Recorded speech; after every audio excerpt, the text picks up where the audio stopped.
ওকে, আমরা আজকে থেকে চ্যাপ্টার 2 শুরু করব, যেটা হলো স্ট্রাকচার অফ থার্মোডাইনামিক্স।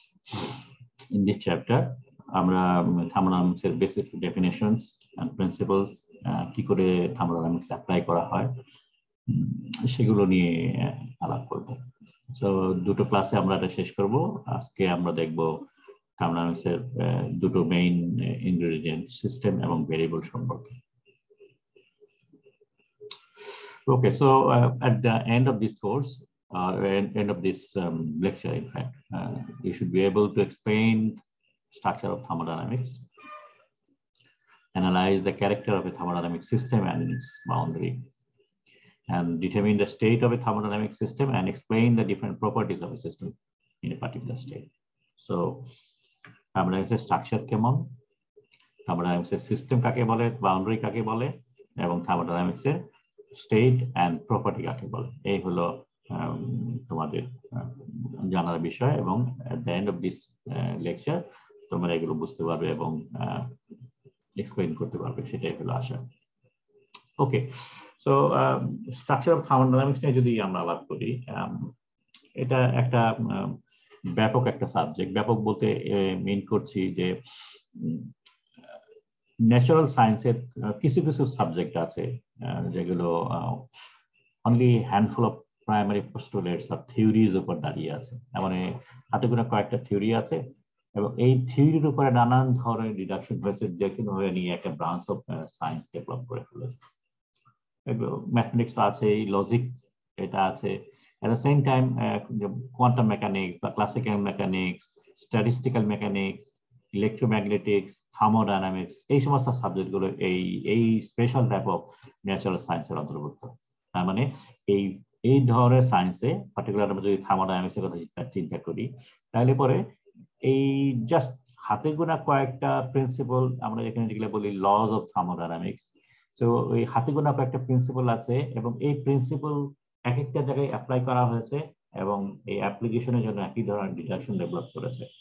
এবং এই ডিডাকশন দিয়েই মানে যত অ্যাপ্লিকেশন আছে সবার ডিডাকশন মিলিয়ে এই থার্মোডাইনামিক্সটা দাঁড় করা হয়েছে। তো এইটা থেকেই আলটিমেটলি বোঝা যায় যে হিউম্যান মাইন্ডের পাওয়ার কতটুকু। কারণ জাস্ট দুই একটা থিওরি থেকেই, ল থেকে আমরা একটা বিরাট বড় একটা সাবজেক্ট তৈরি করে ফেলেছি লজ অফ নেচারকে এক্সপ্লেইন করার জন্য। So the science of thermodynamics is rooted with logic and reasons. কারণ আমরা বলেছি যে এই যে প্রিন্সিপাল যেগুলো আছে সেগুলো অ্যাপ্লাই করার জন্যই বিভিন্ন ধরনের লজিকস এন্ড ডিডাকশনস দাঁড় করানো হয়েছে। এবং এই রুট যেটা থার্মোডাইনামিক্স এর, এই রুটের মধ্যে আছে যে আমরা বললাম হাতে গোনা কয়েকটা প্রিন্সিপাল আছে, এইখানে থার্মোডাইনামিক্স এর মধ্যে যেটা আছে সেটা হলো লজ অফ থার্মোডাইনামিক্স। তিনটা বা চারটা ল বলা হয়, first law, second law, third law, এবং পরবর্তী পর্যায়ে আরেকটা ল ডেভেলপ হয়েছিল যেটাকে আমরা জিরোথ ল বলি। সো এই টোটাল চারটা ল হলো থার্মোডাইনামিক্সের মেইন ফাউন্ডেশন। ঠিক আছে, generalisation of experimental observations are not derived. এই যে ল যেগুলো আছে এগুলো নিউটনস ল ফিজিক্সের যতটা ইম্পর্টেন্ট, এই থার্মোডাইনামিক্সের মধ্যে এই চারটা ল ততটা ইম্পর্টেন্ট। এই ল গুলো অন্য কোনো ল থেকে ডিরাইভ করা হয় নাই। এটা 1000 বছর আগে এই ল গুলো তৈরি করা হয়েছে এবং এটার মধ্যে এখনো পর্যন্ত কোনো ধরনের রংস বা যে এই জায়গায় এটা অ্যাপ্লাই করা যাবে না, এই ধরনের কোনো রকমের মতবাদ পাওয়া যায়নি। ইভেন নিউটনস ল পরবর্তী পর্যায়ে চেঞ্জ হয়েছে, আইনস্টাইন থিওরি অনুযায়ী এটা মডিফিকেশন এসছে, কিন্তু এই থার্মোডাইনামিক্সের এই চারটা ল এটার কখনো চেঞ্জ হয় না। Have stood the test of time, with time এগুলো এখনো দাঁড়িয়ে আছে, এটার এখনো কোনো ধরনের মডিফিকেশন হয়নি, independent of any theory of the atomic আর মলিকুলার স্ট্রাকচার। তার মানে অন্য কোনো থিওরি থেকে এই ল গুলোকেও ডিরাইভ করা যায় না। ঠিক আছে, so this are the very powerful principles যার উপরে থার্মোডাইনামিক্সটা দাঁড়ানো আছে। Using these few thermodynamics laws of thermodynamics, we can make deduction to predict the behavior of matter in a very broad range of human experience. তার মানে তোমার যত ধরনের problem তোমার হাতে আছে, যে কোনো প্রবলেম সলভ করার জন্য এই ল গুলো অ্যাপ্লাই করা যেতে পারে। The structure of thermodynamics can be visualize inverted pyramid. তার মানে আমরা যদি একটু কলমটা ইউজ করি, মানে এই যে ব্যাকগ্রাউন্ড মানে রুটস যেটা বা ফাউন্ডেশনের মধ্যে আছে, এটা হলো আমাদের লস, ঠিক আছে। এবং এই লস থেকে তোমার এক একটা প্রবলেম এসছে এবং এই প্রবলেমটা এক্সপ্লেইন করার জন্য এক ধরনের ডিডাকশন এসছে, আরেকটা প্রবলেম এসছে এই প্রবলেমটাকে এক্সপ্লেইন করার জন্য ডিডাকশন এসছে, আরেকটা প্রবলেম এসছে এটাকে এক্সপ্লেইন করার জন্য ডিডাকশন এসছে। যার জন্য এটা বলা হচ্ছে এটা একটা ইনভার্টেড পিরামিডের মতো, উপর দিকে মাথা মোটা হয়ে গেছে, নানান ধরনের প্রবলেম সলভ করার জন্য এই নানান ধরনের প্রিন্সিপাল ডেভেলপ হয়েছে ফ্রম দিস লস। যার জন্য এটাকে দেখতে অনেকটা পিরামিড উল্টে ফেলে যেরকম হয়, নিচে হলো মাথাটা অ্যাপেক্স এবং উপর দিকে বেসটা বড় হয়ে গেছে, এখানেও ঠিক এক্স্যাক্টলি তাই। যেহেতু নিচে বা ফাউন্ডেশন হলো থার্মোডাইনামিক্সের এই চারটা ল, এবং এই ফাউন্ডেশন বেস করে নানান ধরনের ডিডাকশন হয়েছে to solve a particular problem. হাতে যত প্রবলেম আছে প্রত্যেকটা প্রবলেম সলভ করার জন্য একটা ডিডাকশন ডেভেলপ করেছে। এবং এতে আরেকটা সুবিধা আছে, আমরা একটু পরেই দেখবো, সেটা হলো যে থার্মোডাইনামিক্সে প্রচুর এই ডিডাকশন আছে, প্রচুর ইকুয়েশনস আছে, কিন্তু সব ইকুয়েশন আমার জানার দরকার নেই। আমরা বলবো যে এই যে প্রবলেম যেটা আছে, যে যদি এটাকে প্রবলেম 1 ধরি, এই যে প্রবলেম যেটা আছে প্রবলেম 2 ধরি, এই প্রবলেম 1 এর সাথে প্রবলেম 2 এর কোনো রকমের সম্পর্ক নেই। সুতরাং প্রবলেম 2 সলভ করার জন্য যে ডিডাকশন গুলো আমরা ইউজ করেছি, সেই ডিডাকশনের কোনো প্রয়োজন নেই to solve problem 1। That's why they are totally isolated. এবং যার জন্য তোমার হাতে যে প্রবলেমটা আছে সেই প্রবলেমটা সলভ করার জন্য সারা থার্মোডাইনামিক্স তোমার দরকার নেই, হাতে গোনা কয়েকটা ওই যে চারটা ল আছে সেখান থেকে তুমি তোমার ডিডাকশনটা তৈরি করে ফেলবে। তো strategy in studying thermodynamics ultimately যেটা তুলে দাঁড়াচ্ছে সেটা হলো যে আমাকে প্রথমে আমার প্রবলেমটাকে আইডেন্টিফাই করতে হবে, ঠিক আছে। দ্য ফার্স্ট জব সেটা হলো identify the part of the universe that encompasses the problem and define these as the system। সেটা হলো যে আমি আমার যে প্রবলেম যেটা আছে সেই প্রবলেমটাকে সারা দুনিয়া থেকে আমি আলাদা করে ফেলবো, ঠিক আছে, আলাদা করে ফেলবো। এবং এটা একটা আমরা নাম দিলাম, স্পেশাল নাম দিলাম, সেটা হলো সিস্টেম অর থার্মোডাইনামিক সিস্টেম, এই থার্মোডাইনামিক শব্দটা অ্যাপ্লাই করেছে, ঠিক আছে। এবং এই প্রবলেমটাকে আমরা ডিটেইল স্টাডি করব, ঠিক আছে। কিভাবে ডিটেইল স্টাডি করব? Separate this problem first using a boundary, ঠিক আছে। সো আমরা দিস ইজ আওয়ার প্রবলেম, এটা যদি চিন্তা করি আমরা একটা বাউন্ডারি দিয়েছি, এর ভিতরে যে যা যা আছে এটাকে ম্যাটার হতে পারে, এটাকে এনার্জি হতে পারে, এটা একটা এনি কাইন্ড অফ অবজেক্ট হতে পারে, এক্সেট্রা এক্সেট্রা। সো এই প্রবলেমটাকে আমরা আইসোলেট করেছি অন্যান্য দুনিয়ার থেকে বাই গিভিং এ বাউন্ডারি। সেই বাউন্ডারির নামটাও এটা ইনফ্যাক্ট বাউন্ডারি, ঠিক আছে। এবং এই বাউন্ডারি দিয়ে আমাদের প্রবলেমটাকে, যেটা আমরা সিস্টেম বলতেছি, বাইরের জগৎ থেকে আমরা সেপারেট করছি, এবং বাইরের জগৎটাকে আমরা বলি সারাউন্ডিংস, ঠিক আছে। সারাউন্ডিংস, এখন সারাউন্ডিংস কতটুকু পর্যন্ত হবে, এটা এইটুকু হবে, এটাকে এতটুকু হবে, নাকি এতটুকু হবে, এটা ডিপেন্ড করে তোমার মানে তোমার প্রবলেমের উপরে, তুমি কতটুকু সারাউন্ডিংস করতে চাও। মনে করো একটা ফার্নেসের ভিতরে একটা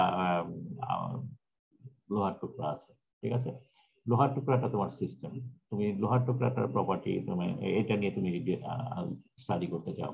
এখন তুমি এটাকে ফার্নেসের ভিতরে রেখে হিট করছো, এখন ফার্নেসের ভিতরে যে এনভায়রনমেন্টটা আছে এই লোহার টুকরা চারিদিকে, that environment could be your surroundings. Or তুমি এই ফার্নেসের যে ওয়াল যেটা আছে সেটাও তুমি চিন্তা করতে পারো, could be a surroundings. Or even ফার্নেসের বাইরের যে অ্যাটমসফিয়ার আছে এটা মাঝে মাঝে গরম হয়ে যায়, তার মানে পানি তোমার একটা লোহার সাথে এটা ইন্টারঅ্যাক্ট হইতে পারে। সো তুমি ওই বাইরের অ্যাটমসফিয়ারটাও তুমি কনসিডার করতে পারো, ইট ইজ সারাউন্ডিংস এর পার্ট। সো তোমার ডিফাইন করা প্রবলেমটাকে ডিফাইন করার উপর বেস করে সারাউন্ডিংস এর জগৎটা তোমাকে আইডেন্টিফাই করতে হবে, যেটা তোমার সিস্টেমের সাথে সরাসরি ইন্টারঅ্যাক্ট করছে বাউন্ডারি মাধ্যমে, ঠিক আছে। So specify the condition of the system at the point of investigation in terms of thermodynamic property.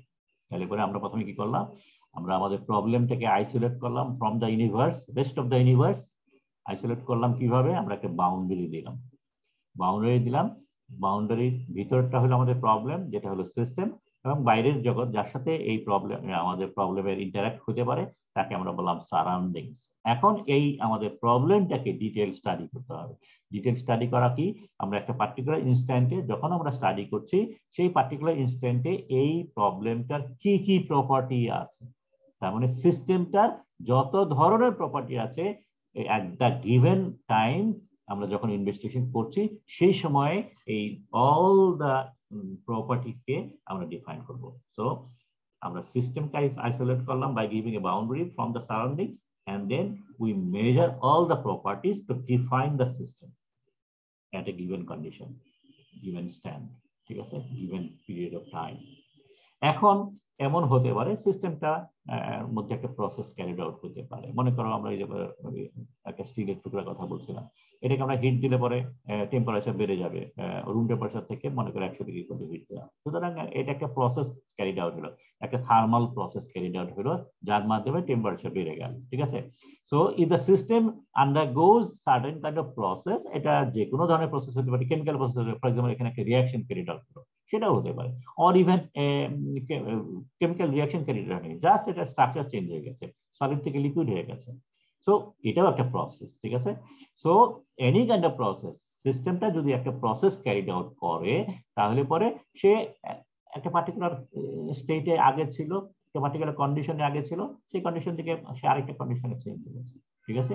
এই কন্ডিশন গুলোকে আমরা নাম দিই স্টেট হিসাবে। স্টেট মানে হলো, আমরা পরে আরো ডিটেইল আলাপ করবো, স্টেটের ম্যাথমেটিক্যাল নেচার নিয়ে আলাপ করবো। স্টেট হলো একটা পার্টিকুলার কন্ডিশন যখন আমরা এটাকে ইনভেস্টিগেশন করছি। সো ইনিশিয়ালি আমরা স্টেট এ তে ছিল সিস্টেমটা, যে যখন আমরা ইনভেস্টিগেশন করেছিলাম, শুরু করেছিলাম, এবং তার কিছু প্রপার্টি আমরা বলেছিলাম, লেটস সে এটা টেম্পারেচার ছিল টিএ, প্রেসার ছিল পিএ, ভলিউম ছিল ভিএ, এবং এটা একটা প্রসেস ক্যারি আউট করে স্টেট এ থেকে স্টেট বি তে চলে গেল। এবং যখন সে স্টেট বি তে গেল, ডেফিনেটলি তার প্রপার্টি উইল চেঞ্জ, এবং প্রপার্টি চেঞ্জ হয়ে টেম্পারেচার টিবি তে হয়ে গেল, প্রেসার পি এর থেকে পিবি হলো, ভলিউম ভি এর থেকে ভিভি হলো। সো আমরা এই পার্টিকুলার তিনটা প্রপার্টির কথা আলাপ করলাম। অন্যান্য প্রপার্টি মেবি সেম, সোজা কথা প্রপার্টি চেঞ্জ হবে, ঠিক আছে। আগে যে প্রপার্টিটা ছিল স্টেট এ তে, এখন প্রসেসের ফলে স্টেট বি তে আসলো, আর দিস প্রপার্টি উইল চেঞ্জ, ঠিক আছে। এখন আরেকটা মেজর পার্ট হলো থার্মোডাইনামিক্স এর মধ্যে, সেটা হলো এই যে প্রপার্টি চেঞ্জ হলো তাদের মধ্যে একটা কোরিলেশন এস্টাবলিশ করা, ঠিক আছে।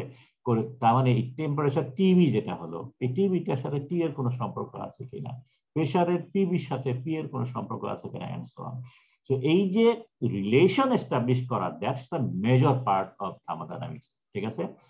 যাতে করে আমরা ফার্স্ট আমরা একটা এক্সপেরিমেন্ট করলাম এই পার্টিকুলার প্রবলেমটা নিয়ে, এই পার্টিকুলার সিস্টেমটা নিয়ে, এবং কোন একটা প্রসেস ক্যারিড আউট হলো, এবং প্রসেসের ফলে প্রেসার তার প্রপার্টিতে চেঞ্জ হলো, তার মধ্যে একটা রিলেশন, একটা ফর্মুলা বানালাম যে TB is equal to let's say 5TA, এরকম একটা বললাম যে যখন স্টেট এ থেকে স্টেট বি তে গেল সিস্টেমটা, তার টেম্পারেচার 5 গুণ বেড়ে গেছে, ঠিক আছে। এখন similar kind of process, similar kind of system যখন similar kind of process carried out করবে অন্য কোনো সময়, তখন আমরা এই রিলেশনটা আমরা ইউজ করতে পারবো যে ওকে, এই ধরনের প্রসেস যদি ক্যারিড আউট হয় এই প্রবলেমটার আর এই সিস্টেমটার, তাহলে পরে তার টেম্পারেচার 5 গুণ বেড়ে যায়। তখন আমরা ফিউচারে প্রেডিক্ট করতে পারবো যে এই ধরনের জিনিস করলে পরে টেম্পারেচার 5 গুণ বাড়বে, ঠিক আছে। সো এই রিলেশনটা এস্টাবলিশ করাটা একটা মেজর পার্ট অফ থার্মোডাইনামিক্স। তো তাইলে পরে আমরা হোল স্ট্রাকচার অফ থার্মোডাইনামিক্সকে 4টা পার্টে ভাগ করব, ঠিক আছে। যে আমরা থার্মোডাইনামিক্সকে যদি স্টাডি করতে চাই, থার্মোডাইনামিক্সকে অ্যাপ্লাই করতে চাই to solve a particular problem, তাহলে পরে আমাদের এই 4টা জিনিসকে স্টাডি করতে হবে, 4টা জিনিসকে আগে আইডেন্টিফাই করতে হবে। সেটা হলো থার্মোডাইনামিক সিস্টেম সম্বন্ধে আমাদের বুঝতে হবে, থার্মোডাইনামিক প্রপার্টি, সিস্টেমের প্রপার্টিটা যেটা আছে সেটা থার্মোডাইনামিক প্রপার্টি নিয়ে আমার বুঝতে হবে, থার্মোডাইনামিক প্রসেস নিয়ে আমাদের জানতে হবে যে কি কি ধরনের প্রসেস একটা সিস্টেম ক্যারিড আউট করতে পারে, ঠিক আছে, এবং থার্মোডাইনামিক রিলেশন। সো আমরা প্রথম দিকে যে পার্টগুলো থার্মোডাইনামিক্স আছে সেখানে আমরা এইভাবে থার্মোডাইনামিক্সটাকে প্রোগ্রেস করব। আমরা সিস্টেম সম্বন্ধে পড়বো, আমরা সিস্টেমের প্রপার্টি সম্বন্ধে ডিসকাস করব, সিস্টেমের প্রসেস সম্বন্ধে ডিসকাস করব, এন্ড দেন সিস্টেমের রিলেশন কি ধরনের হতে পারে এবং কিভাবে রিলেশন এস্টাবলিশ করতে হয় সেগুলো নিয়ে আমরা ডিটেইল আলোচনা করব এবং এটা বোঝার চেষ্টা করব যাতে করে আমরা নিজেরা করতে পারি। Okay, so let's begin with thermodynamic system. So system সম্বন্ধে আমরা একটু আগেই আমরা সংক্ষেপে ডিফাইন করেছি যে thermodynamic system is a certain portion of the universe that encompasses the whole problem at hand. আমরা যে প্রবলেমটা নিয়ে ডিল করতে চাই, যে প্রবলেমটা অ্যানালাইজ করতে চাই, সেই প্রবলেমটাকে বাইরের জগৎ থেকে, অন্য জগৎ থেকে, সবকিছু থেকে আলাদা করে ফেলা, যাতে করে এর মধ্যে আমরা কনসেন্ট্রেট করতে পারি এবং এটাকে আমরা ডিটেইল স্টাডি করতে পারি, এটার মধ্যে কি চেঞ্জ হচ্ছে সেগুলো আমরা বুঝতে পারি। So this is a certain portion of the universe যেটার মধ্যে প্রবলেমটা আছে, so that is thermodynamic system. এবং এইটাকে আরো বোঝার জন্য আমরা একটা বাউন্ডারি দেই, that boundary separate the system from its surroundings. ঠিক আছে, সো বাইরের জগৎ থেকে সিস্টেমটাকে সেপারেট করার জন্য আমরা একটা বাউন্ডারি দিই। ঠিক আছে, and we must explicit about the nature and content of the system and the nature, specific location and character of the boundary. So আমরা সিস্টেমকে একটু ডিটেইল এর ক্যারেক্টারিস্টিক গুলো স্টাডি করা আমাদের প্রয়োজন, and at the same time এই যে বাউন্ডারি যেটা দিচ্ছে বাউন্ডারিটা কেমন সেটাও আমাকে বুঝতে হবে। ঠিক আছে, মাঝে মাঝে বাউন্ডারি আছে, সিস্টেম যেটা আছে সিস্টেমের মধ্যে কোনো ম্যাটারই নাই, সাবস্টেন্সই নাই, কোনো মাস নেই। ফর এক্সাম্পল আমরা যদি শুধু এনার্জি নিয়ে ডিল করি, তো একটা পার্টিকুলার এনার্জি আছে, সেই এনার্জি নিয়ে আমরা ডিল করবো, energy is our system, so it has no mass. কিন্তু নর্মাল ক্ষেত্রে আমরা সাধারণত আমরা একটা পার্টিকুলার সাবস্টেন্স নিয়ে ডিল করি। ঠিক আছে, 1 gram of let's say water for example, অথবা 1 টুকরা কপারের রড, ঠিক আছে, যার কিছু মাস আছে, 100 গ্রাম কপারের রড, সেটা হতে পারে। সো বেসিক্যালি আমরা in most cases we deal with a substance যার একটা নিজস্ব মাস আছে, নিজস্ব ভলিউম আছে, এক্সেট্রা। ঠিক আছে, সো এবং এটা মাসটা এটা সাবস্টেন্সটা ডিফারেন্ট হতে পারে, এটা একটা পিওর মেটাল হতে পারে, অথবা এটা একটা অ্যালয় হতে পারে, ও এটা একটা কম্পাউন্ড হতে পারে, এটা একটা সিরামিক মেটেরিয়াল হতে পারে, and so on. So different kind of substance এটা হতে পারে। And at the same time boundary যেটা দিচ্ছি সেই বাউন্ডারিটাও ডিফারেন্ট হতে পারে। Boundary can be imaginary boundary, boundary can be real boundary. মনে করো আমরা এই যে কপারের রডের কথা বললাম, একটা কপারের রড, তার বাউন্ডারিটা কোনটা? এটা আমরা কোনো স্পেসিফিক বাউন্ডারি দিয়েছি? ডেফিনেটলি না। আমরা এটা যেটা করেছি, আমরা বাউন্ডারি হিসেবে ট্রিট করছি হলো কপারের সারফেস যেটা আছে সেটাই একটা বাউন্ডারি। অথবা মনে করো একটা বিকারের মধ্যে একটু পানি আছে, অথবা গ্লাসের মধ্যে একটু পানি আছে, এটার বাউন্ডারি কি? পানিটা যদি আমাদের সিস্টেম হয় তার বাউন্ডারিটা কি? বাউন্ডারির মধ্যে আছে মনে করো গ্লাসের কন্টেনার, গ্লাস যেটা আছে সেটা মানে চারিদিকে, এটা এটা হলো একটা সলিড বাউন্ডারি, রিয়েল বাউন্ডারি, আমরা ফিল করতে পারি। কিন্তু উপরে যেটা আছে, উপরে এই ধরনের কোনো সলিড নাই, উপরে আছে পানির সারফেসটা। সো তাহলে টোটাল বাউন্ডারির মধ্যে কিছু আছে সলিড আর কিছু আছে ইমাজিনারি, সেটা হতে পারে, তাই তো? অথবা মনে করো আমরা ফার্নেসের ভিতরে যেটা দিচ্ছি, সুতরাং এখানেও আমরা বাউন্ডারি যেটা দিব, boundary can be different depending on the আমরা কোনটার কথা বলতেছি। আমরা শুধু যদি কপারের রড মানে আমরা যে স্টিলটা যেটা দিয়েছি, শুধু স্টিলটা কথা যদি চিন্তা করি তাহলে স্টিলের সার্ফেস ক্যান বি বাউন্ডারি। অথবা যদি স্টিল ফার্নেসের ভিতরে আছে, ফার্নেসের ভিতরে অ্যাটমসফিয়ার সহ যদি সিস্টেমটাকে ধরি, তাহলে পরে ফার্নেস লাইনিংটা এটা হবে boundary. So boundary should be explained clearly. ঠিক আছে, we should be very specific about the boundary, কারণ বাউন্ডারি ভিতর দিয়েই সাধারণত নানান ধরনের ঘটনা ঘটবে। ঠিক আছে, across the boundary of a system heat will flow, work will appear or disappear, and even matter will move. তার মানে এই যে বাউন্ডারি গুলো দিচ্ছি, সেই বাউন্ডারি ভিতর দিয়ে বাইরের থেকে কিছু এনার্জি ভিতরে আসতে পারে। যদি লেটস সে আমরা একটা স্টিলকে আমরা হিট করছি, সুতরাং বাইরে থেকে এই যে ফার্নেসের যে কয়েল যেটা আছে সেখানে যে হিট জেনারেট করছে সেই হিটটা স্টিলের ভিতরে চলে আসবে। ঠিক আছে, অথবা এটা যদি ঠান্ডা করি এখান থেকে বাইরে চলে যাবে। আমরা একটা হিটের একটা যে কোনো একটা সাবস্টেন্স যদি আমি বাইরে রেখে দিই, তার সারফেস দিয়ে হিট বাইরে রেডিয়েট চলে যাবে। সুতরাং heat will appear, heat can appear or heat can disappear. এবং অন্যান্য এনার্জির কথা আমরা চিন্তা করতে পারি। আমরা যদি একটা ম্যাগনেটিক ফিল্ডের মধ্যে দেই, তাহলে magnetic field will act onto the surface of the material. Work will appear or disappear. Sometimes একটা সিস্টেম কাজ করে, লেটস সে আমরা যদি কমন একটা আমরা যে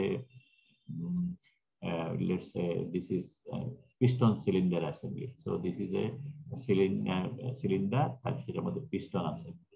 তো এর ভিতরে যদি আমাদের সিস্টেমটা মনে করো একটা গ্যাস আছে এখানে, ঠিক আছে, তো গ্যাস যদি থাকে, so if it is a gas, এটা যদি আমাদের সিস্টেম হয়, তাহলে গ্যাস যখন এক্সপ্যান্ড করবে, এই পিস্টন যেটা আছে, এই পিস্টন যেটা আছে সেটা এদিকে মুভ করবে। এদিকে মুভ করা, কোন একটা মুভ করা মানে হলো কিছু কাজ করলো। সো গ্যাসটা এক্সপানশনের মাধ্যমে সে নিজে একটা কাজ করতে পারে। অথবা আমি বাইরে থেকে যদি এই সিলিন্ডার দিয়ে গ্যাসটাকে স্কুইজ করি, তার মানে কিছু কাজ গ্যাসের ভিতরে চলে আসে, সিস্টেমের ভিতরে চলে আসবে।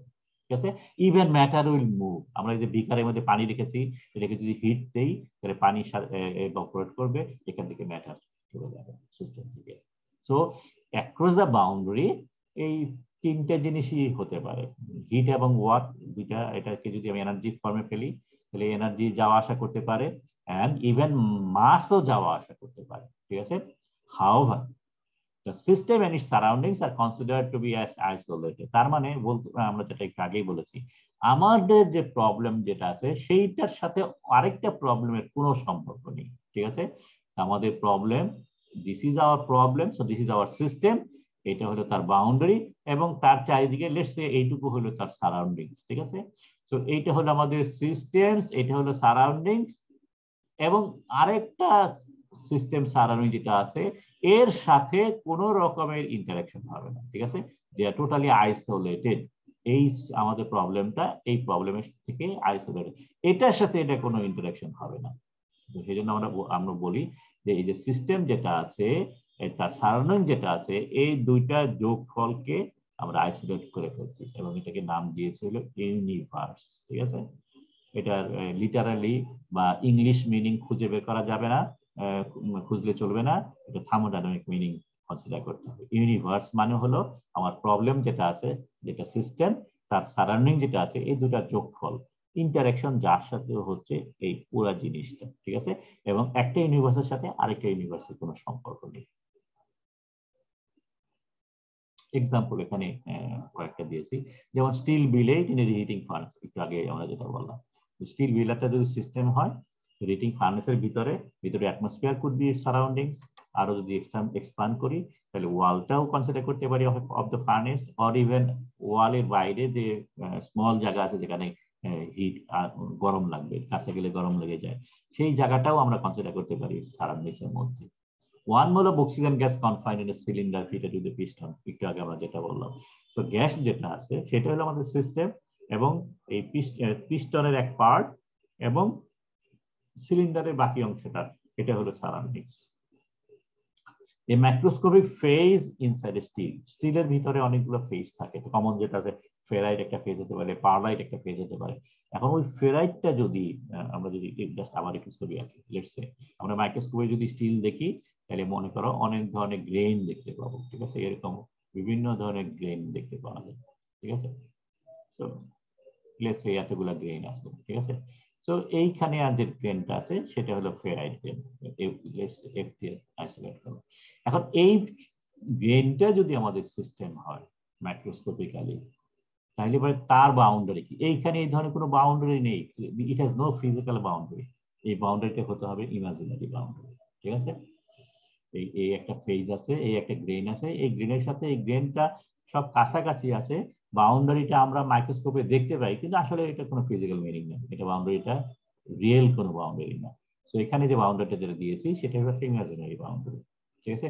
ওয়াটার কন্টেইনার বিকার, এটা কথা আমরা একটু আগে বলেছি, যে বিকারে ওয়াটার যদি থাকে তাহলে বিকারের ওয়ালটা বাউন্ডারি, একটা সলিড বাউন্ডারি, রিয়েল বাউন্ডারি, আর উপরে সারফেস যেটা আছে সেটা একটা imaginary boundary. So it could be a mixture of real boundary plus imaginary boundary. Okay, so now let's talk about a little bit detail of systems. বিভিন্ন ধরনের system আছে, আমরা যখন প্রবলেমটা ডিপেন্ড করি আমাদের হাতে বিভিন্ন ধরনের প্রবলেম থাকে। সো এই প্রবলেমগুলোকে আমরা যেহেতু যদি এক্সপ্লিসিটলি স্টাডি করতে চাই, আমরা এখানে যদি ডিল করতে চাই, প্রবলেম সলভ করতে চাই, তাহলে এই সিস্টেমটাকে ক্লাসিফিকেশনটা মোস্ট ইম্পর্টেন্ট। সিস্টেমটা কি ধরনের এটা বোঝাটা জরুরি, এবং কি ধরনের সেটা বুঝতে গেলে পরে সিস্টেমের ক্লাসিফিকেশনটা বোঝা দরকার। এবং সাধারণত সিস্টেমকে নানা ভাবে ক্লাসিফাই করা যায়। কিছু আছে হলো এর ভিতরে কন্টেন্টটা কি আছে, ম্যাটেরিয়ালটা কি আছে, তার উপর বেস করে ক্লাসিফাই করা যায়। আবার ক্লাসিফিকেশন হতে পারে যে এটা এই যে বাউন্ডারি যেটা দিলাম সেই বাউন্ডারিটা কেমন, তার উপর বেস করে সিস্টেমকে ক্লাসিফাই করা যায়। অথবা এই বাউন্ডারির ভিতর দিয়ে যে এনার্জি মাসের আদান প্রদান হয় সেটা হইতে পারে কি না না পারে, তার উপর বেস করেও সিস্টেমকে ক্লাসিফাই করা যায়। তো নানান ধরনের জিনিস, অথবা এর ভিতরে কোনো প্রসেস ক্যারিড আউট হচ্ছে কিনা তার উপর বেস করেও সিস্টেমকে ক্লাসিফাই করা যায়। তো আমরা এক এক করে দেখি কিভাবে ক্লাসিফিকেশন হয়। আমরা কয়েকটা ক্লাসিফিকেশন মোড দেখবো। ফার্স্ট যেটা সেটা হলো যে ম্যাটেরিয়াল যেটা আছে সেই ম্যাটেরিয়ালটা কম্পোজিশনের উপর বেস করে। তাহলে system can B unary system or it can be multi component system.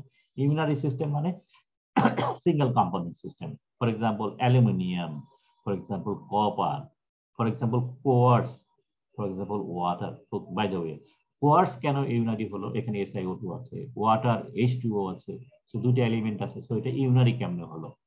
Unary হলো because quartz is a compound silicon dioxide and it is a stable compound.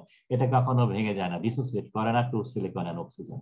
ঠিক আছে, তো সেই জন্য কোয়ার্টজ SiO2 কম্পাউন্ডটাকে আমরা ইউনারি হিসেবে ট্রিট করতে পারি। ওয়াটার H2O যদি ওয়াটার ডিসোসিয়েট না করে, ওয়াটার যদি আয়োনাইজ না হয়ে যায় to hydrogen ion and oxygen ion, তাহলে পরে আমরা ওয়াটারটাকেও ইউনারি হিসেবে ট্রিট করতে পারি। অর্থাৎ সোজা ভাষায় কম্পাউন্ডকে আমরা ইউনারি হিসেবে ট্রিট করতে পারি if they are not decomposed. When undecomposed, সেই সমস্ত ক্ষেত্রে compound can be considered even as unary. So depending on the component, কয়টা কম্পোনেন্ট আছে, একটা কম্পোনেন্ট থাকলে ইট উইল বি ইউনারি। একের অধিক যদি থাকে তাহলে আমরা এটাকে মাল্টি কম্পোনেন্ট বলতে পারি। ফর এক্সাম্পল স্টিলের মধ্যে আমরা জানি অনেক এলিমেন্ট আছে, iron, carbon, silicon, manganese, sulphur, phosphorus etcetera etcetera. এবং ওয়াটারের কথাও বললাম, যদি আয়োনাইজড হয়ে যায়, হাইড্রোজেন আয়ন আছে, অক্সিজেন আয়ন আছে, then it will be a multi component. So depending on the number of components, আমরা এটাকে বলতে পারি unary system or multi component systems. Structural makeup depending on number of phase. Phase কাকে বলে? phase এর বাংলা হলো দশা। phase হলো যে সিস্টেমটার একটা সার্টেন পার্ট যেটা হোমোজেনিয়াস, যেটা কেমিক্যাল কম্পোজিশন সেম, যেটা স্ট্রাকচার সেম। ঠিক আছে, তখন আমরা বলি এটাকে হোমোজেনিয়াস। যেমন ওয়াটারে বিভিন্ন ফর্মে থাকতে পারে। ওয়াটার যদি লিকুইড হয় তাহলে পরে পুরাটার জায়গায় লিকুইড। ঠিক আছে, এটা স্ট্রাকচার সেম, এটা কম্পোজিশন সেম, এটার প্রপার্টিও সেম। যখন এর মধ্যে আইস দিয়ে দিলাম, ওয়াটারে কিছু জায়গায় আইস হয়ে গেল, ice different, it is a solid phase. ঠিক আছে, এবং এটা স্ট্রাকচারও ডিফারেন্ট বিকজ এখানে ক্রিস্টালাইজ হয়ে গেছে, অ্যাটমগুলো একটা সার্টেন স্ট্রাকচারে এটা গঠন হয়ে গেছে, এটা প্রপার্টিও ডিফারেন্ট। ঠিক আছে, সো ফেজ যদি একটা থাকে in the system as a whole, পুরা সিস্টেমের মধ্যে যদি একটা ফেজ থাকে তাহলে আমরা এটাকে বলি হোমোজেনিয়াস সিস্টেম। সিঙ্গেল ফেজ যদি থাকে হোমোজেনিয়াস সিস্টেম, ওয়াটার, আইস এক্সেট্রা এক্সেট্রা। হেটেরোজেনিয়াস সিস্টেম মানে হলো একাধিক সিস্টেম আছে, যেমন আইস ওয়াটার, আইসের মধ্যে ওয়াটার আছে, তাহলে এই দুইটাকে যদি একসাথে, গ্লাসের মধ্যে আইস ওয়াটার আছে, তো আমরা এই আইস ওয়াটারটাকে যদি আমরা সিস্টেম হিসেবে কনসিডার করি, তারখানে তাহলে দুইটা ফেজ আছে, solid phase, liquid phase. So it is a mixture of two phases, so it will be heterogeneous. স্টিলের মধ্যে যে ফ্যারাডের কথা বলেছিলাম, স্টিলের মধ্যে আরো ফেজ আছে, সিমেন্টেড আছে।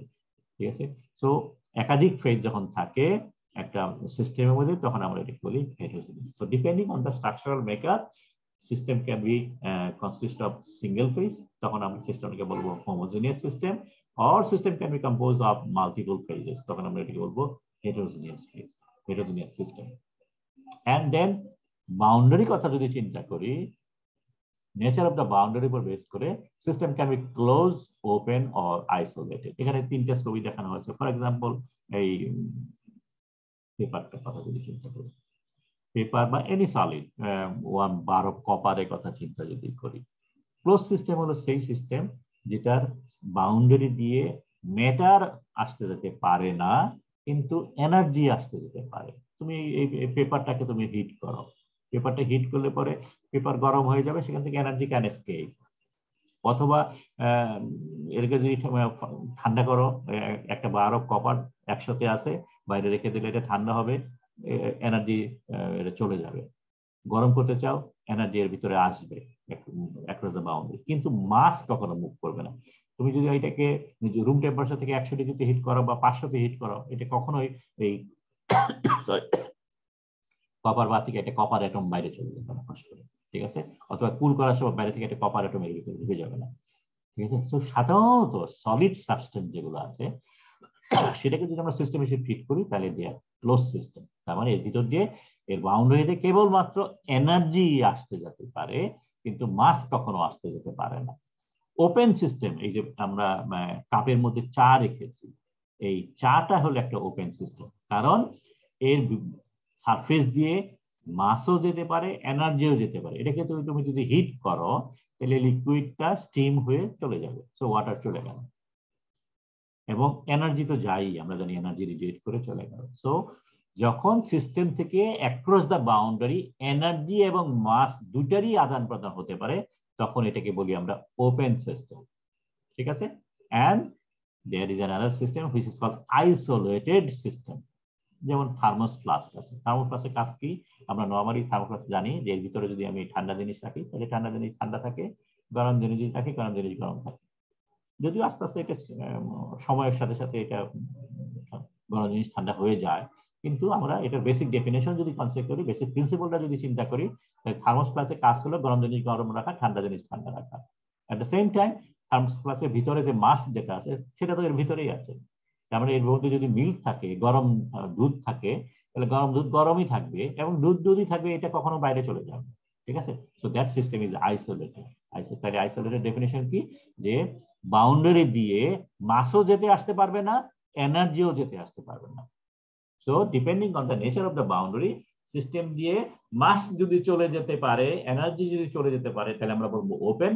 যদি শুধু এনার্জি যেতে আসতে পারে, মাস যেতে আসতে পারে না, তাহলে আমরা বলবো ক্লোজড। যদি দুইটাই যদি যেতে আসতে না পারে, তাহলে আমরা বলবো আইসোলেটেড সিস্টেম। দেন কেমিক্যাল রিঅ্যাক্টিভিটি, সিস্টেমের ভিতরে কোনো রিঅ্যাকশন হচ্ছে কিনা। ঠিক আছে? যেমন লিকুইড স্টিল যদি ক্রুসিবলে রাখি, একটা ক্রুসিবলে লিকুইড স্টিল আছে, তো লিকুইড স্টিলটা আমাদের সিস্টেম। আমরা জানি লিকুইড স্টিলের মধ্যে নানান ধরনের রিঅ্যাকশন হতে থাকে, সে অ্যাটমসফিয়ারের সাথে রিঅ্যাক্ট করে, বাতাসের সাথে রিঅ্যাক্ট করে অক্সিডাইজ হয়ে যেতে পারে। অ্যালুমিনিয়াম, একদম ফ্রেশ অ্যালুমিনিয়াম তুমি যদি রাখো সারফেসের মধ্যে, অ্যালুমিনিয়াম বাতাসে রিঅ্যাক্ট করে অ্যালুমিনিয়াম অক্সাইড ফর্ম করবে। অথবা হাইড্রোক্সাইড সলিউশনের মধ্যে অ্যালুমিনিয়াম আছে, একটা একটা কন্টেনারের মধ্যে সোডিয়াম হাইড্রোক্সাইড আছে, মধ্যে অ্যালুমিনিয়াম রাখা। সোডিয়াম হাইড্রোক্সাইড প্লাস অ্যালুমিনিয়াম যদি তোমার সিস্টেম হয়, অ্যালুমিনিয়াম সোডিয়াম হাইড্রোক্সাইড রিঅ্যাকশন হয়ে থাকবে, অ্যালুমিনিয়াম হাইড্রোক্সাইড ফর্ম করবে। সো এই these are the reactive system, যেখানে কেমিক্যাল রিঅ্যাকশন হচ্ছে। আর যেটা আমাদের কোনো রিঅ্যাকশন হচ্ছে না, নন রিঅ্যাক্টিভ সিস্টেম অবভিয়াসলি। যেমন সুগার ওয়াটার মিক্সচার যদি রাখো, সুগারের সাথে ওয়াটার কখনো রিঅ্যাকশন হয় না, ডিজলভ হয় কিন্তু রিঅ্যাকশন হয় না। অথবা solid sugar, piece of copper rod for example, একটা কপারের টুকরা আছে, মনে করো টেবিলের উপরে আছে, দিস ইজ ইউর সিস্টেম। এখানে কপার রডের মধ্যে কোনো রিঅ্যাকশন হয় না। ঠিক আছে? তো সোজা ভাষায় সিস্টেমের মধ্যে যদি রিঅ্যাকশন হয়, তাহলে এটা হবে রিঅ্যাক্টিভ সিস্টেম। যদি রিঅ্যাকশন না হয়, non reactive system. And then nature of complexity, এই সিস্টেমের উপরে কোনো ধরনের মেকানিক্যাল ফোর্স বা অন্য কোনো ফোর্স ফিল্ড কাজ করছে কিনা। ঠিক আছে? মেকানিক্যাল ফোর্স যেটা প্রেসার দিয়ে রিপ্রেজেন্ট করা হয়, প্রেসার ছাড়া অন্য কোনো ফোর্স যদি অ্যাক্টিভ না থাকে অনটু দ্য সিস্টেম, তাহলে আমরা বলি এটাকে otherwise complex system, sorry otherwise simple system. ঠিক আছে? আর যদি অন্য ফোর্স ফিল্ড অ্যাপ্লাই করা হয়, যেমন একটা ম্যাগনেটিক ফোর্স ফিল্ড ইউজ করা হয়েছে, একটা ইলেকট্রিক ফোর্স ফিল্ড অ্যাপ্লাই করা হয়েছে, even gravitational force field apply করা হয়েছে, তখন এটাকে আমরা বলবো আমরা কমপ্লেক্স সিস্টেম। ঠিক আছে? তার মানে যদি কোন প্রেসার ছাড়া অন্য কোনো ফোর্স এটার উপর অ্যাক্টিং হয়, তাহলে আমরা বলবো কমপ্লেক্স সিস্টেম। শুধুমাত্র প্রেসার এটার উপরে অ্যাক্টিভ আছে, অন্য কোনো ফোর্স ফিল্ড অ্যাপ্লাই করা হয় নাই, তখন আমরা এটাকে বলবো আদারওয়াইজ সিম্পল সিস্টেম। ঠিক আছে? সো আমরা জাস্ট কয়েকটা এক্সাম্পল যদি দেখি, for this one, let's say আমরা ক্লাসিফাই করতে চাই। ঠিক আছে? So A solid bar of copper, এটাকে ক্লাসিফাই করব আমরা সিস্টেম। সো আমরা এটা চারটা বা পাঁচটা দিয়ে ক্লাসিফিকেশন করেছি। ফার্স্টলি এটা হলো ইউনারি আর multi component. So copper wire, it is a unary system. এর মধ্যে কয়টা ফেজ আছে? সলিড কপার, সুতরাং এটাকে একটা ফেজ আছে, সো এটা homogeneous. So it is a unary homogeneous. এর মধ্যে রিঅ্যাকশন হয়? কোনো রিঅ্যাকশন হয় না, এটা নন রিঅ্যাক্টিভ। এটা ওপেন, ক্লোজড অর আইসোলেটেড। আমরা বলছি সলিড, এটার মধ্যে মাস যেতে আসতে পারে না, সো এটা হবে ক্লোজ সিস্টেম। এটার মধ্যে কোনো ফোর্স ফিল্ডের কথা দেওয়া আছে? কোনো ফোর্স ফিল্ডের মধ্যে নাই, সো এটা otherwise simple system. So overall যেটা হচ্ছে, it is unary, homogeneous, closed, non reacting, otherwise simple system. So এই পাঁচটা ক্লাসিফিকেশনের মাধ্যমে এটাকে ডিটেইল আমরা এক্সপ্লেন করলাম। A glass of ice water, ice water বলতে এটা বেসিক্যালি ওয়াটারই, সো এটা ইউনারি। আইস ওয়াটার দুটা ফেজ আছে, সো ইউনারি হেটারোজেনিয়াস। এটা আইস ওয়াটার যেটা আছে সেটা ওপেন সিস্টেম, কারণ এখান থেকে মাস এনার্জি দুটোই যেতে পারে। ওপেন সিস্টেম, এখানে কোনো রিঅ্যাকশন হয় না, নন রিঅ্যাক্টিং, এবং এর মধ্যে কোনো ফোর্স ফিল্ড ইউজ করা হয়নি, otherwise system. So it is a unary, heterogeneous, open, non reacting, otherwise simple system. Yttria stabilize zirconia furnace tube, তার মানে কি? জিরকোনিয়া মানে হলো জিরকোনিয়াম অক্সাইড, ইট্রিয়া মানে হলো yttrium oxide, very stable oxide. কিন্তু যেহেতু দুইটা অক্সাইড আছে সো এটা মাল্টি কম্পোনেন্ট হবে, ঠিক আছে। প্রতিটা ফেজ আলাদা আলাদা ভাবে চেনা যায় যখন মাইক্রোস্কোপে দেখবো। সুতরাং তার মানে এখানে হেটেরোজিনিয়াস হয়ে গেল। ফার্নেস টিউব মানে একটা সলিড জিনিস, সো এটা একটা ক্লোজ সিস্টেম, এখানে কোনো রিয়াকশন হয় না সাধারণত, এবং এর মধ্যে কোনো ফোর্স ফিল্ড অ্যাপ্লাই করা হয়নি। So it will be a heterogeneous, sorry আগে বলি multi component, heterogeneous, closed, non reacting, otherwise simple system. Styrofoam coffee cup, এটা কেমন হবে? স্টাইরোফোম আগে জানতে হবে। স্টাইরোফোম মানে হলো একটা পলিমার। পলিমারের মধ্যে তোমরা জানো এর মধ্যে কার্বন আছে, হাইড্রোজেন আছে, আরো নানাবিধ জিনিস থাকে। So it is A multi component system. এবং স্টাইরোফোম, ফোম কাকে বলে? ফোম হলো পলিমারটাকে আমরা মেল্ট করে এর ভিতরে বাতাস যদি আমি ঢুকাই তাহলে পরে ফোম তৈরি হয়। ফোম তোমরা নিশ্চয়ই দেখেছো যে আমরা যখন এই যে বিভিন্ন ধরনের মেশিন প্যাক করি তার মধ্যে সাদা সাদা অনেক ছোট ছোট বিট থাকে, চাপ দিলে পরে চ্যাপটা হয়ে যায় সাদা, ওগুলো হলো ফোম। ফোম মানে হলো ভিতরে বাতাস আছে। তো বাতাস একটা ফেজ, আর পলিমার যেটা ছিল সাদা যে অংশ যেগুলা সেগুলো একটা ফেজ, সেখানে দুটা ফেজ আছে।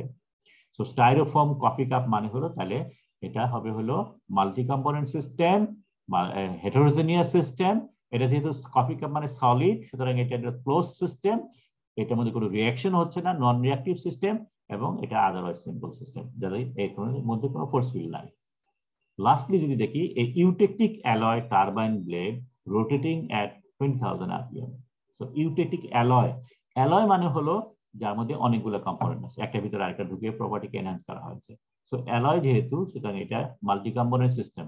ইউটেকটিক মানে হলো দুইটা ফেজের মিক্সচার, ঠিক আছে, সেখানে দুইটা ফেজ আছে, তাহলে এটা হবে হেটেরোজেনিয়াস যেহেতু একাধিক এলিমেন্ট আছে, সরি মাল্টি কম্পোনেন্ট, হেটেরোজেনিয়াস যেহেতু দুইটা ফেজ আছে অ্যাটলিস্ট, তারপরে এটা সলিড, সুতরাং এটা ক্লোজ সিস্টেম, কোনো রিয়াকশন হয় না এর মধ্যে, সুতরাং এটা নন রিয়াক্টিভ, কিন্তু এর মধ্যে একটা ফোর্স ফিল্ড অ্যাপ্লাই আছে, রোটেশনাল ফিল্ড অ্যাপ্লাই করা আছে, সেটা কমপ্লেক্স সিস্টেম।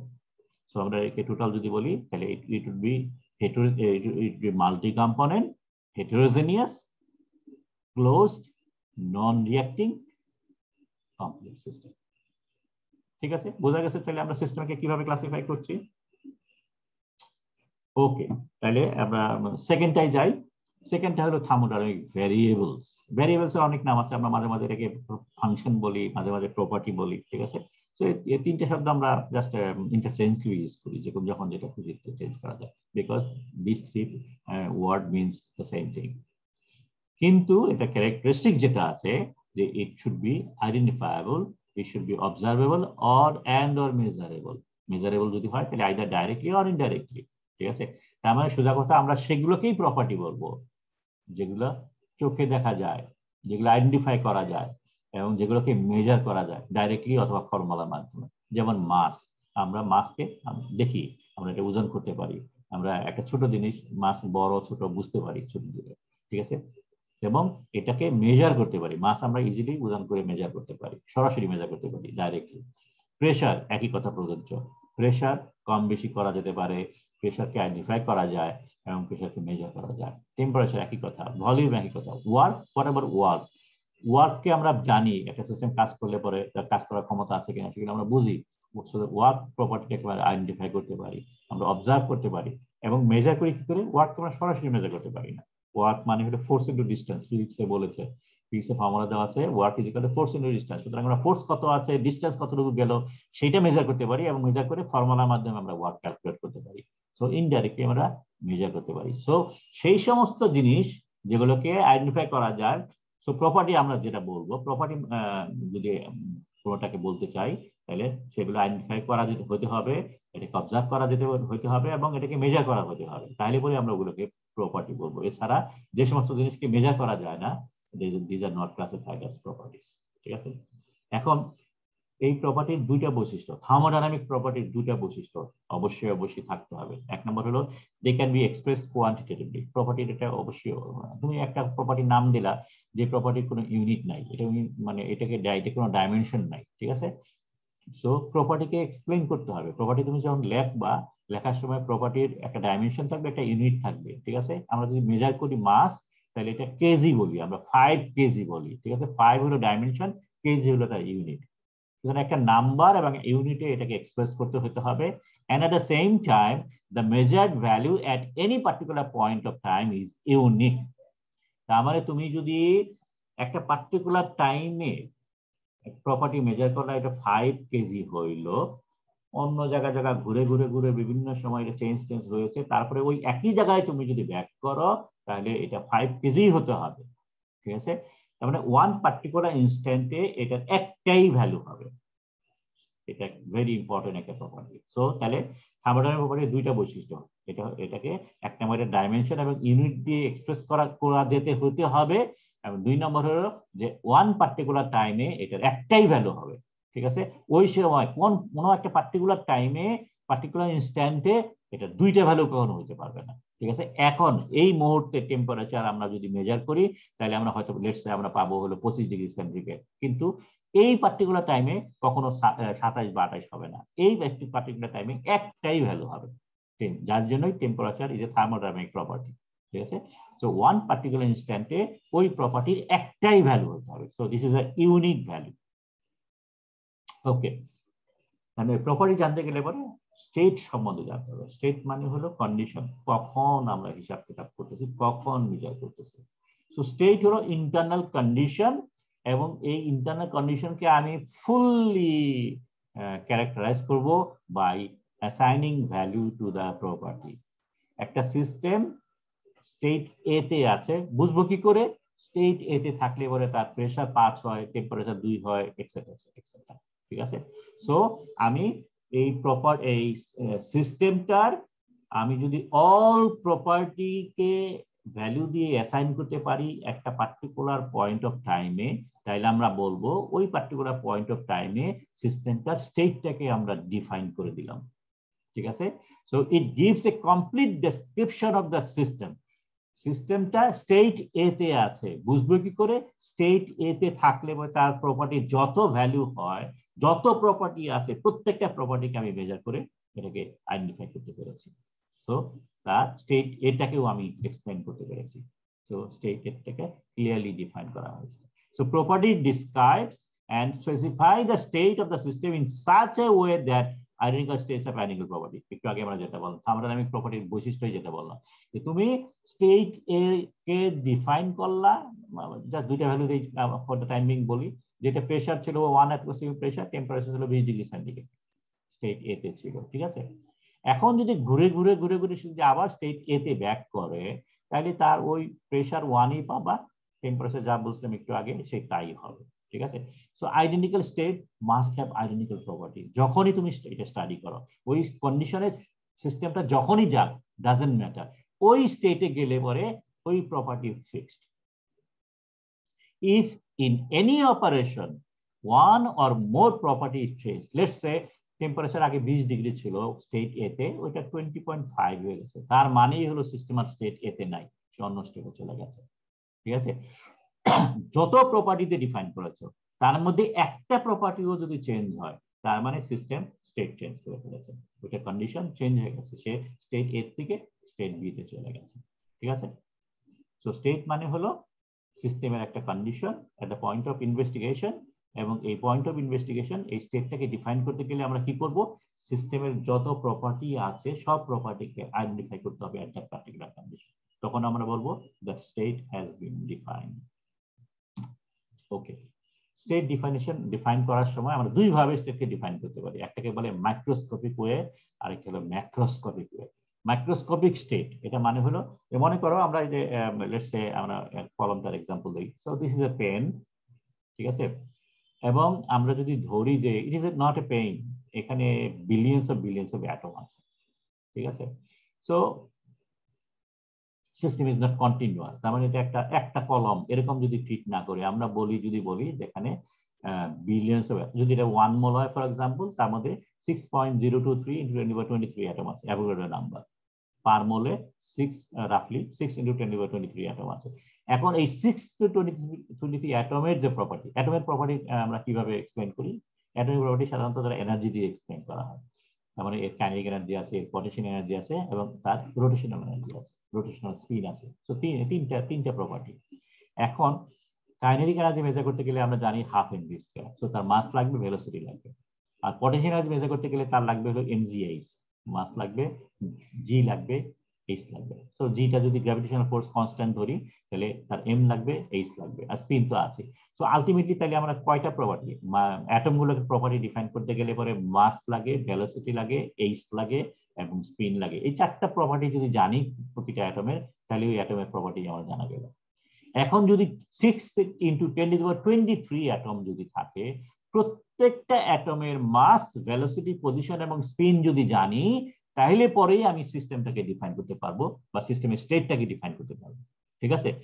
সোজা ভাষায় যদি বলি তাহলে যে সিস্টেমটাকে ডিসকন্টিনিউয়াস ধরে, ডিসকন্টিনিউয়াস মানে হলো যে এটাকে জাস্ট ওয়ান সিস্টেম কনসিডার না করে এর ভিতরে যে বিলিয়নস অফ পার্টিকেলস আছে সেই পার্টিকুলার রেসপেক্টে যদি আমি চিন্তা করি এবং কোন একটা পার্টিকুলার ইনস্ট্যান্টে যতগুলা পার্টিকেল আছে প্রত্যেকটা পার্টিকেলের এই চারটা প্রপার্টি যদি আমি মেজার করতে পারি, জানি, তারপরে আমরা ওই সিস্টেমটাকে, যে সিস্টেমের স্টেটটাকে যে ডিফাইন করলাম, সেই তখন আমরা বলবো এটা মাইক্রো স্টেটকে ডিফাইন করলাম, মাইক্রোস্কোপিক স্কেলে স্টেটটাকে ডিফাইন করলাম। ঠিক আছে?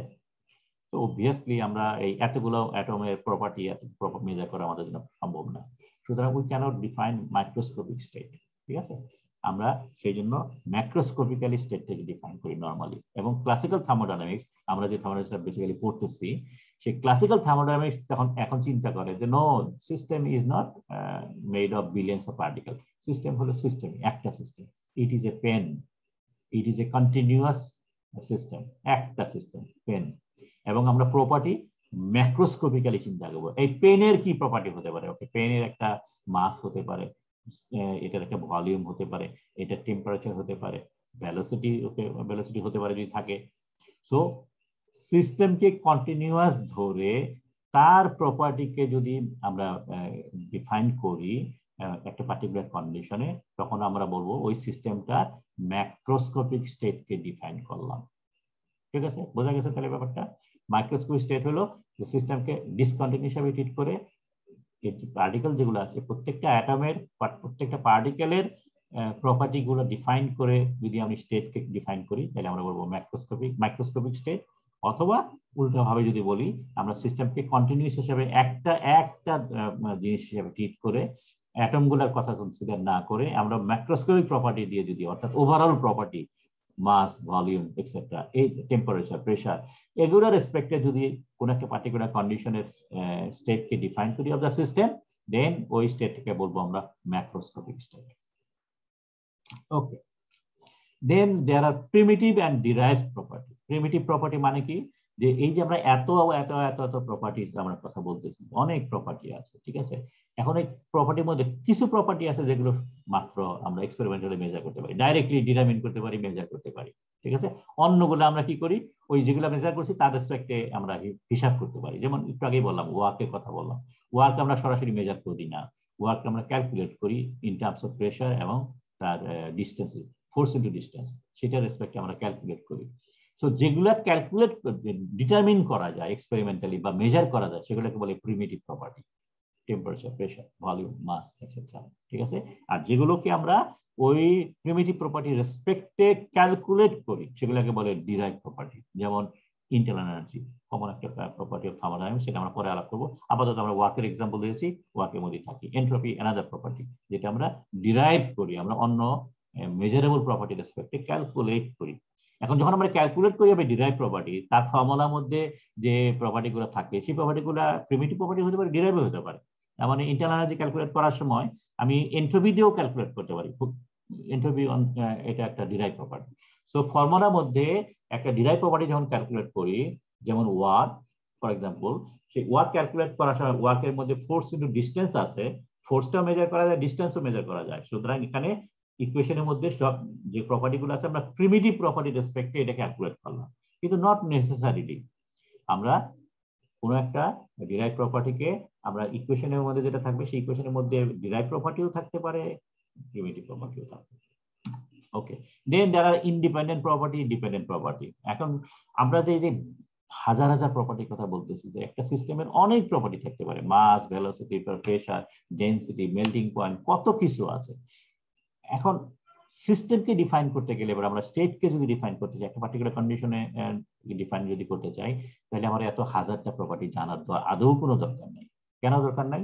আমরা দেখেছি যে আমরা যদি হাতে গোনা কয়েকটা প্রপার্টি জাস্ট মেজার করতে পারি, দুই একটা প্রপার্টি জাস্ট মেজার করতে পারি, তাইলে পরে ওগুলোর রেসপেক্টে বাকি সব প্রপার্টি আমি ক্যালকুলেট করতে পারি। একটু আগে ডিরাইভ প্রপার্টির কথা যেটা বলি, সেই জন্য দেয়ার আর সাম ফিউ প্রপার্টি যেগুলোকে বলে ইন্ডিপেন্ডেন্ট প্রপার্টি, যেগুলো আমরা আলটিমেটলি মেজার করি, যেগুলো ডিটারমিন করি, ক্যালকুলেট করি, নট ক্যালকুলেট, ডিটারমিন করি এক্সপেরিমেন্টালি, এবং বাকি সব প্রপার্টি গুলোকে আমরা ওইটা রেসপেক্টে ক্যালকুলেট করি। So all those properties are dependent property. ঠিক আছে, আমরা পরবর্তী পর্যায়ে দেখবো যে অনলি ফিউ প্রপার্টিকে আমরা ডিপেন্ডেন্ট প্রপার্টি ক্যাটাগরির মধ্যে ফেলবো। তার মধ্যে আছে টেম্পারেচার, প্রেসার এবং ভলিউম। এই তিনটাকে আমরা কমনলি ইন্ডিপেন্ডেন্ট প্রপার্টি বলি, এবং তার মধ্যে আবার টেম্পারেচার, প্রেসার হল the most preferable independent property, because এগুলোকে মেজার করা সহজ, ক্যালকুলেট করাও সহজ, এবং এগুলোকে কন্ট্রোল করাও সহজ। ওকে, লাস্টলি আমাদের যে পয়েন্টটি আমরা ডিল করবো সেই পয়েন্টটা হলো state function or thermodynamic variable. আমরা স্টেটকে ডিফাইন করেছি, স্টেট ফাংশনটা হলো যে এই যে যত প্রপার্টি আছে সেই প্রপার্টির মধ্যে কিছু প্রপার্টি আছে যারা স্টেটের উপর ডিপেন্ডেন্ট, মানে সিস্টেমটা এখন কোথায় আছে তার উপর ডিপেন্ড করে এই প্রপার্টি গুলো। ঠিক আছে, আরেকটা স্টেটে গেলাম, তখন প্রপার্টি কি তার উপর ডিপেন্ড করে, মাঝখানে কি হয়েছে আমার জানা দরকার নেই। যেমন টেম্পারেচার, ঠিক আছে, আমি যদি আজকে টেম্পারেচার মেজার করি এট দিস কন্ডিশন, টেম্পারেচার যদি বলি okay let's say is temperature 30 degree centigrade, ঠিক আছে, কাউকে যদি জিজ্ঞেস করো ভাই আজকে টেম্পারেচার কত, সে ওকে তার মেজার কোনো ডিভাইস যদি থাকে, তার ক্যালকুলেটর যদি ডিভাইস থাকে, আমরা ক্যালকুলেটর মাঝে মাঝে দেখি, সে বলতে পারে যে আজকে টেম্পারেচার 30 ডিগ্রি, ঠিক আছে, কিন্তু সে কখনো বলবে না ভাই একটু আগে 25 ছিল এখন 30 হয়েছে, অথবা একটু আগে 35 ছিল এখন ঠান্ডা হয়ে 30 হয়েছে। ঠিক আছে, আমরা কখনো এই সমস্ত কথা বলি না, আমরা বলি আজকে এখনকার টেম্পারেচার 30 ডিগ্রি ফিক্সড। ঠিক আছে, সো কিছু ভ্যারিয়েবল আছে যেটা এখন এই মুহূর্তে কত সেটা আমি জানতে চাই। ঠিক আছে, অথবা অন্য সময় এটা একটা সিস্টেম প্রসেস চেঞ্জ হয়ে অন্য জায়গায় চলে গেল, তখনকার প্রপার্টি কি তখন আমি জানতে চাই। ঠিক আছে, এখনকার টেম্পারেচার কত, 35 ডিগ্রি হয়ে গেছে, কিন্তু কিভাবে হলো সেটা আমার মোটেই ইন্টারেস্ট নাই। ঠিক আছে, সো সেগুলোকে বলে স্টেট ফাংশন, যেগুলো কারেন্ট কন্ডিশনের উপর ডিপেন্ড করে। This are called state function. ঠিক আছে, এবং এই স্টেট ফাংশনের ম্যাথমেটিক্যাল কিছু প্রপার্টি আছে। ফর এক্সাম্পল, যদি জেড যদি একটা ফাংশন হয় বা প্রপার্টি হয়, এটা যদি এক্স আর ওয়াই এর উপর ডিপেন্ড করে, এক্স আর ওয়াই কারেন্ট কন্ডিশনের উপর ডিপেন্ড করে, তাহলে জেড এও আমরা স্টেট ফাংশন বলবো। ইনফ্যাক্ট এই তিনটাই state function, X state function, Y state function, because তারা কারেন্ট কন্ডিশনের উপর ডিপেন্ড করে, জেড যেহেতু এক্স এর উপর ডিপেন্ড করে জেডও কারেন্ট কন্ডিশনের উপর ডিপেন্ড করে। সো এই তিনটাই স্টেট ফাংশন, তখন আমরা বলি Z is a function of X and Y, আমরা এইভাবে একে রিপ্রেজেন্ট করি। ঠিক আছে, সো এবং একটা particular condition, if it is a state A, so state এর এক্স ওয়াই দুইটা আলাদা আলাদা ভ্যালু থাকবে, এবং তার রেসপেক্টে জেড এর একটা আলাদা ভ্যালু থাকবে। যদি প্রসেস ক্যারিড আউট হয়, লেটস এখানে দেখানো হয়েছে, ইনিশিয়ালি এই স্টেট এ তে ছিল এক্স এ ওয়াই এর দুইটা প্রপার্টি ছিল এবং জেড এর একটা প্রপার্টি ছিল, এখন সে কতগুলো পাথ ফলো করে বিভিন্ন ভাবে সে বি তে আসলো। ঠিক আছে, এটা হলো বি। বি তে আসলে পরে তার এক্স এ চেঞ্জ হয়ে এক্স বি হয়েছে, ওয়াই এ চেঞ্জ হয়ে ওয়াই বি হয়েছে, এবং তার রেসপেক্টে জেড বিও হয়েছে। ঠিক আছে, সো কিন্তু যদি এই যে চেঞ্জ যেটা হলো বি তে আসার ফলে delta Z, Z B minus Z A, এটা যদি এই যে তিনটা পাথ ফলো করে এইভাবে এসছে, এইভাবে এসছে, এইভাবে এসছে, এই তিনটা পাথ ফলো করে এসছে, কিন্তু চেঞ্জ যদি সেম থাকে, তার মানে ডেল্টা জেড এটা যদি final property minus initial property, আমি যদি সবসময়ই এটাকে বলতে পারি, মানে এক সবসময় যদি সেম হয়, তখন আমরা এটাকে বলবো যে Z is a state function. এটা পাথের উপর ফলো করে হয় না। ঠিক আছে, এটা পাথ ইন্ডিপেন্ডেন্ট। তখন আমরা কি করি যে এ থেকে বি পর্যন্ত একটা ইমাজিনারি সোজা রাস্তা চিন্তা করি, এবং চিন্তা করে দুইটার চেঞ্জ, দুইটার ডিফারেন্স, ফাইনাল মাইনাস ইনিশিয়াল, এটা ক্যালকুলেট করি। তো স্টেট ফাংশনটা যার জন্য সব ইকুয়েশন, সব ক্যালকুলেশনকে সিম্পল করে দেয়, কারণ এখানে মাঝখানে কি চেঞ্জ হয়েছে সেটা আমরা মোটেই ইন্টারেস্টেড না। On the other, process variable একটা আছে, আমার দুইটা স্লাইড আছে। প্রসেস ভেরিয়েবল মানে হলো সেটা কোন রাস্তা ফলো করে গেলাম সেটার সাথে ইম্পর্টেন্ট। ঠিক আছে, only have meaning for a changing system. যদি সিস্টেম চেঞ্জ হতে না থাকে তাহলে প্রসেস ভেরিয়েবলের কোনো অস্তিত্বই নাই।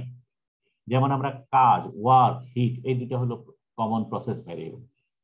হিট যখন আলাপ করি আমরা শুধু হিট বলি না, আমরা বলি হিট ফ্লো। ওয়ার্ক যখন কথা বলি আমরা বলি ওয়ার্ক ডান। তার মানে প্রত্যেকটার সাথে কিন্তু ভার্ব আছে, heat, flow, work done. Verb মানে কি, কাজ করা হচ্ছে। তার মানে যখন সিস্টেমটা মুভ করছে তখন এই প্রপার্টি গুলো তৈরি হয়। একটা সিস্টেম যখন বসে থাকে, স্টেশনারি থাকে, তখন তার মধ্যে কোনো কাজ নাই। Force into distance, distance equal zero, so work is equal zero. System যখন বসে থাকে তার মধ্যে কোনো হিট আদান প্রদান হয় না। সিস্টেম যখন মুভ করে তখনই হিট এর মধ্যে আদান প্রদান হয়। ঠিক আছে? So the value of the process variable at rest at zero. So basically এই হিট এবং ওয়ার্ক যেটা যেটা প্রসেস ভেরিয়েবল বলছি, এরা সিস্টেমের প্রপার্টি না, এরা প্রসেসের প্রপার্টি। ঠিক আছে? কারণ এটা প্রসেসটা যে পাথ ফলো করে যাচ্ছে তার উপর ডিপেন্ড করে এই প্রসেসগুলো, এই ভ্যালুগুলো চেঞ্জ হয়।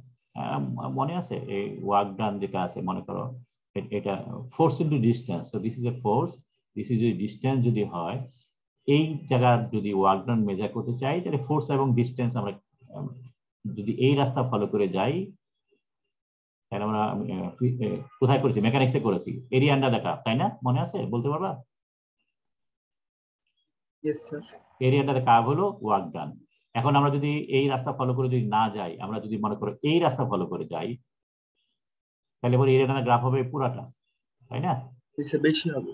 বেশি হয়ে গেল। তার মানে কি দাঁড়ালো, যে ওয়ার্ক ডিপেন্ড করে আমরা কোন রাস্তা ফলো করে যাচ্ছি, রাস্তাটা ইম্পর্টেন্ট। সো পাথ ডিপেন্ডেন্ট যদি কোনো ভ্যারিয়েবল থাকে সেগুলোকে আমরা বলবো process variable. Heat is a path process variable, work is a process variable, depends on path. A system can have some energy, but the system contain no work heat. ঠিক আছে? So এগুলা প্রসেসের variable, not path variable. ঠিক আছে? So energy is a property of a system, work heat is property of the process, not of the system. Lastly, property কে তিন ভাবে define করা যায়। কিছু প্রপার্টি আছে যেগুলোকে বলে ইন্টেন্সিভ প্রপার্টি। ইন্টেন্সিভ প্রপার্টি কাকে বলে? মনে করো একটা স্যাম্পল আছে, এটা টেম্পারেচার। তো এই স্যাম্পলটা টেম্পারেচার যদি মাপি, এটা 25 ডিগ্রি হতে পারে, ফাইন, ঠিক আছে, লেটস সে এটা টেম্পারেচার হলো 25 ডিগ্রি।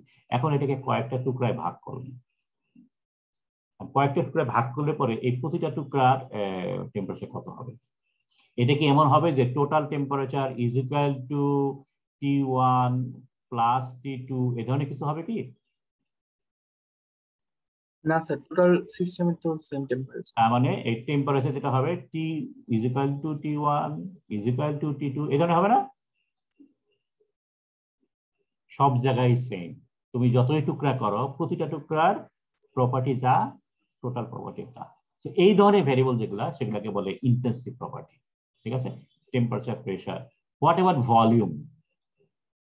টোটাল ভলিউম যদি 10 সিসি হয় এবং এটাকে যদি 5টা-4টা টুকরা করি, তাহলে পরে এই ইন্ডিভিজুয়াল টুকরাগুলোর ভলিউম কি হবে? এটাও 10 সিসি হবে।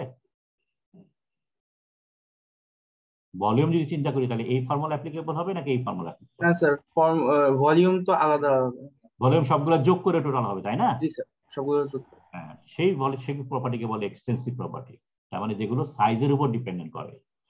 Those variables or properties depends on size of the system or mass of the system, সেগুলোকে বলে এক্সটেন্সিভ প্রপার্টি। ভলিউম, মাস, এনার্জি এগুলো সাইজের উপর ডিপেন্ড করে। টেম্পারেচার, প্রেসার এগুলো সাইজের সাথে ডিপেন্ড করে না, সেগুলোকে বলে ইন্টেন্সিভ প্রপার্টি। লাস্টলি আরেকটা প্রপার্টি আছে, স্পেসিফিক প্রপার্টি। স্যার ইয়েস, আরেকটা স্যার ক্লাস আছে তো স্যার, ওই স্যার এটা ঠিক আছে, এটা শেষ। স্পেসিফিক প্রপার্টি হলো যে আমরা মাস দিয়ে ভাগ করলে পরে এক্সটেন্সিভ প্রপার্টিকে মাস করতে পারি। যেমন স্পেসিফিক হিট, টোটাল হিটকে নাম্বার অফ মোল দিয়ে ভাগ করলে পরে স্পেসিফিক হয়ে যাবে। তো এই হলো আজকের আমাদের লেকচার, যেখানে আমরা থার্মোডাইনামিক্সকে ডিফাইন করলাম, সিস্টেম এবং প্রপার্টি নিয়ে আলাপ করলাম। সো ওকে, তাহলে আজকে এখানে শেষ করি।